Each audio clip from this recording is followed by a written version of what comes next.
ओम नमः शिवाय।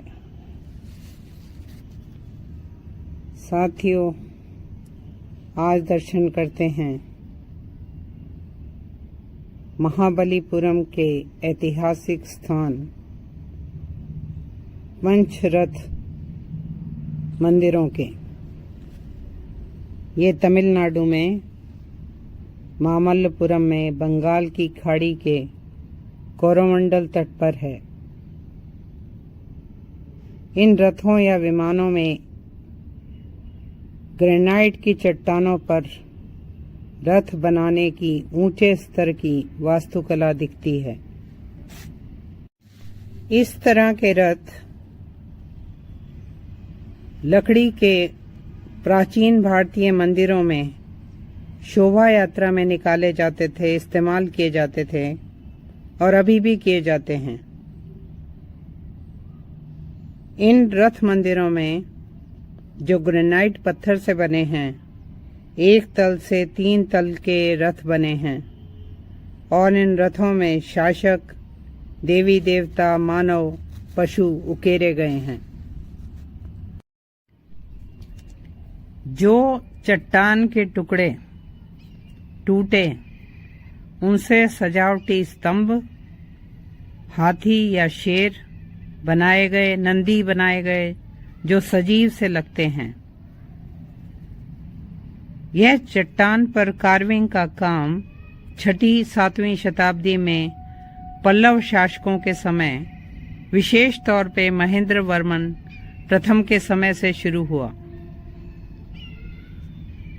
किंतु ये मंदिर अधूरे बने हुए हैं। कुछ चट्टानों को काटने का कार्य अधूरा सा लगता है।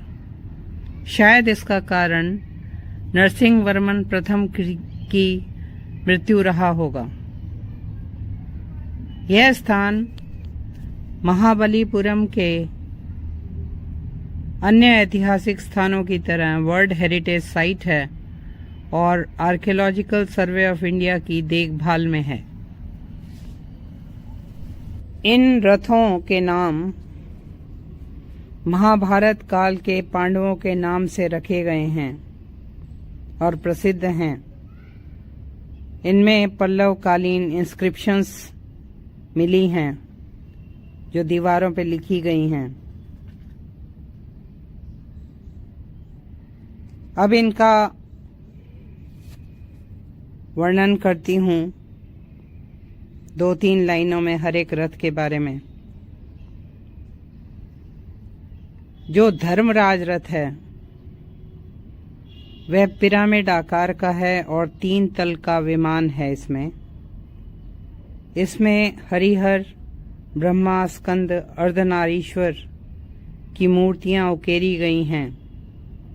सामने नंदी बने हैं।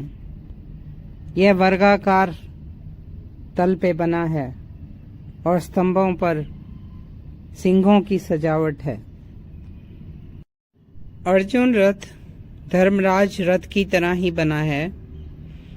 इसकी बाहरी दीवार पर देवराज इंद्र बने हैं और पीछे नंदी बने हैं। भीम रथ आयताकार है। इसमें शेर बने हैं और यह सबसे लंबा 12.8 मीटर लंबा है। 7.3 मीटर चौड़ाई और 7.6 ऊंचाई का है। स्तंभों पर शेरों की सजावट है। इसमें भगवान विष्णु अनंत शयन मुद्रा में हैं। नकुल सहदेव रथ में अर्धनारीश्वर बने हैं। स्तंभों को शेरों से सजाया हुआ है और इसके साथ सजीव सा हाथी बना हुआ है। द्रौपदी रथ वर्गाकार ढांचा है, झोपड़ी की शेप में है और अंदर माँ दुर्गा की मूर्ति कमल आसन पर खड़ी मुद्रा में है। द्वार पर 2 द्वारपालिकाएं बनाई हुई हैं। इन रथों ने सैकड़ों वर्षों से बंगाल की खाड़ी की समुद्री हवाएं और सुनामी झेली हैं, किंतु फिर भी ये खड़े हैं। इन रथ मंदिरों में पूजा नहीं हो पाई, लेकिन इन पर अंदर और बाहर की दीवारों पर बनी देवी देवताओं की मूर्तियां तो यही बताती हैं कि यह एक भव्य पूजा स्थल ही बनने जा रहा था।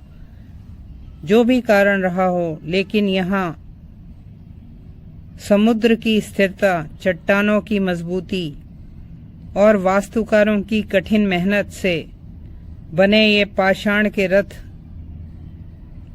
और इनकी सुंदरता तो दिख ही रही है। देवी देवताओं की मूर्तियां इस स्थान की शांति और आध्यात्मिक स्तर को ऊंचा कर रही हैं। साथियों, देश के कोने कोने के दिव्य स्थानों की जानकारी के लिए और दिव्य दर्शनों के लिए please like, share and subscribe this channel. Om नमः शिवाय।